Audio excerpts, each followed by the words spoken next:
Dimitri Pavlenko. Vous recevez ce matin l'ex-otage des frères Kouachi, Michel Catalano. Bonjour Michel Catalano. Bonjour Dimitri.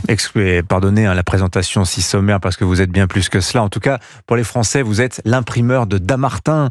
Michel Catalano, en ce 9 janvier 2025, il y a 10 ans, on s'en souvient, les deux assassins de la rédaction de Charlie Hebdo, Cherif et Saïd Kouachi, débarquent le matin dans les locaux de votre entreprise. Et depuis 48 heures, on se souvient, ils sont les fugitifs les plus recherchés de France. Et votre vie va basculer en un instant. Vous racontez ces événements et tout ce qui s'est passé par la suite dans un livre bouleversant que je montre sur europe1.fr ou sur votre appli Europe 1. Si vous nous regardez, L'imprimeur de Dammartin, c'est aux éditions du Cherche Midi. Ce matin-là, du 9 janvier 2015, d'abord, c'était il y a 10 ans, Michel Catalano, comment vous vous sentez ce matin ? Alors c'est un peu particulier, c'est la première fois depuis 10 ans que je parle ce jour-là en fait. Et aujourd'hui, en fait, le phénomène c'est comme il y a 10 ans. J'ai pas dormi de la nuit. Enfin, en fait, le corps se souvient. En fait, c'est évident qu'on n'imagine pas ça, mais mon corps physiquement, je me souviens de cet événement et je suis encore effectivement bouleversé comme je l'étais à l'époque. C'est assez difficile aujourd'hui de pouvoir parler. Parce que tout revient en fait. C'était pour nous, pour moi. Enfin, je dis nous parce que évidemment ça a bouleversé. Si vous avez vu dans le livre toute ma famille, mais pour moi c'est extrêmement présent encore. Votre épouse, vos enfants, évidemment, qui on imagine leur angoisse quand ils découvrent que vous êtes pris en otage par ces frères Kouachi. Racontez-nous ces heures particulières. Il est 8h25, c'est ça ? C'est ça. Quand ils déboulent dans votre entreprise. Oui, c'est ça. En fait, à ce moment-là, et nous.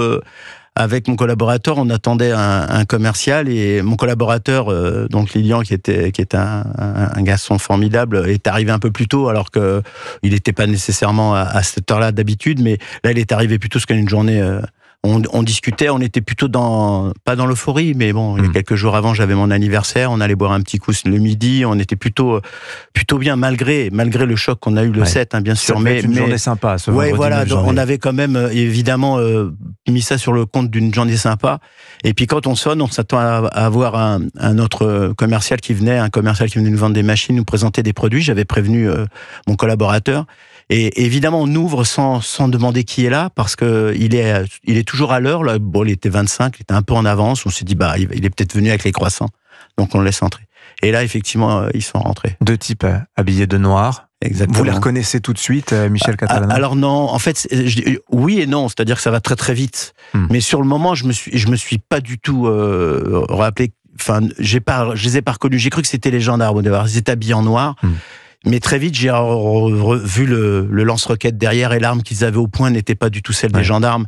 Et là, j'ai compris vite, très très vite. Et vous racontez dans votre livre que la veille, vous plaisantiez sur, s'ils venaient frapper à la porte, parce que on savait qu'ils étaient dans ce périmètre, dans ce coin-là du nord-est de Paris.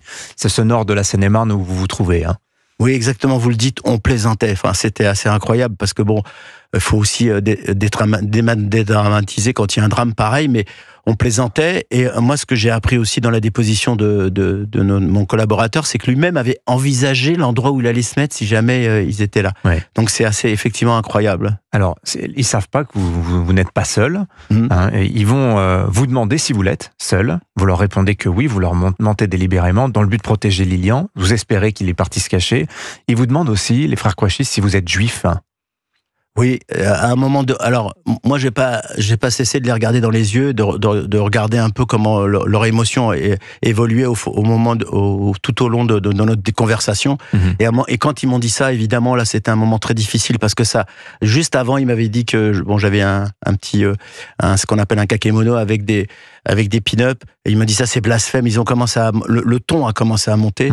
Et ils m'ont dit vous êtes juif, en me pointant la Kalachnikov avec une arme avec le doigt sur la gâchette, parce que tout ça évidemment j'ai largement le temps de me remémorer toutes ces images.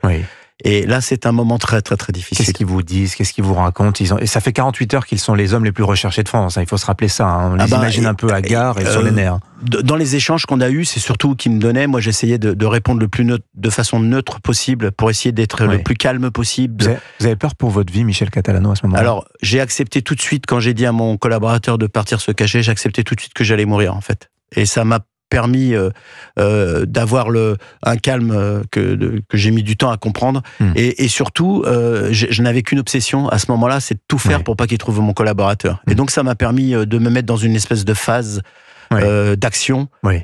qui fait que non, j'avoue que j'ai pas eu peur, étonnamment. La peur, je l'ai eu.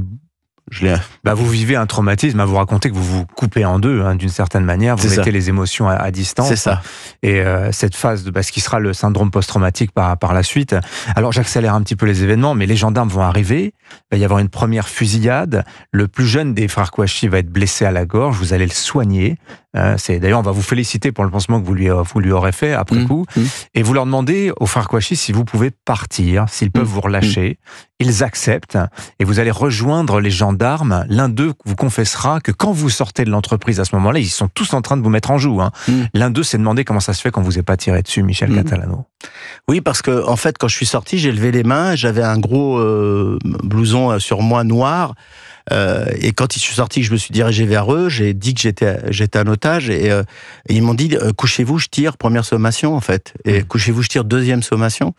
Et en fait, à un moment donné, il y a quelqu'un a dit non, tirez pas, c'est Monsieur Catalano. Mais effectivement, ils auraient pu me ralentir en imaginant que j'avais des choses sur moi ou que je faisais partie de l'ensemble. Vous comprenez que vous deviez sauve peut-être à ce moment-là, ou est-ce que vous êtes encore dans le feu de l'action, vous dites qu'à tout moment vous pouvez y passer? Non, là, à ce moment-là, je sais qu'il fallait pas que je m'allonge parce que en fait, j'avais vu quand même installer, j'entendais les hélicoptères, j'avais vu les snipers en face. Donc tout ça, j'avais senti que ça allait être un moment très difficile pour moi et il fallait pas que je reste au milieu là. Et eux étaient derrière moi et moi j'étais persuadé qu'ils allaient sortir parce qu'ils avaient qu'une hâte. C'est d'en découdre. Ils vous le disent, on est là pour en finir. Tout de suite, et on est là pour en finir, on veut mourir en tuant le maximum de gens. Donc évidemment, là, c'est là où pour moi, dans mon esprit, été persuadé que j'allais jamais m'en sortir. Alors 17h l'assaut, c'est eux qui le donnent, ils sortent, ils tentent une percée, ils vont être abattus par les forces de l'ordre. Donc il y a cette journée folle. Et puis il y a tout ce qui se passe après, Michel Catalano, que vous racontez longuement, avec beaucoup de sensibilité dans votre vie. Dans votre livre, il y a le trauma, il y a les dégâts. Vous dites... je suis ruiné après cette histoire-là et personne, Michel Catalano, j'insiste, personne ne va vous faire de cadeau derrière. Oui, pardon, c'est justement pour ça que j'ai écrit ce livre, parce qu'il y a le traumatisme de la journée qui était violent, qui a donné le syndrome post-traumatique, mais l'après a été extrêmement difficile à vivre pour moi, mais ma famille. On vous a beaucoup promis. On m'a beaucoup promis, ça a été long, ça a été difficile, il a fallu que je me batte sur tous les points, on m'a dit des choses, des fois, qui sont comme le disait mon psy, des surtraumatismes, donc on a l'impression d'avancer, après de reculer, il a fallu que je me combatte. Et la seule chose qui m'a permis d'y arriver, c'est ma famille, mes amis, les gens. J'ai quand même rencontré des gens formidables tout au long de ce moment-là, évidemment. Je racontais ça parce que je voulais la vérité. C'est pour ça que j'ai pas écrit mon livre tout de suite après. Je voulais qu'on comprenne le cheminement.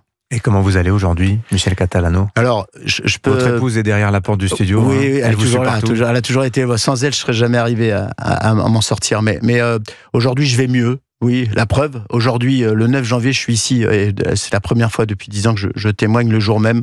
Et donc ça veut dire que je suis capable d'avancer un peu plus et j'essaye de me frayer un chemin vers le meilleur. Merci de l'avoir partagé en tout cas avec les auditeurs d'Europe 1. Votre livre L'imprimeur de Damartin, donc c'est aux éditions du Cherche Midi. Merci Michel Catalano. Merci. Bonne journée à vous, bonne commémoration également.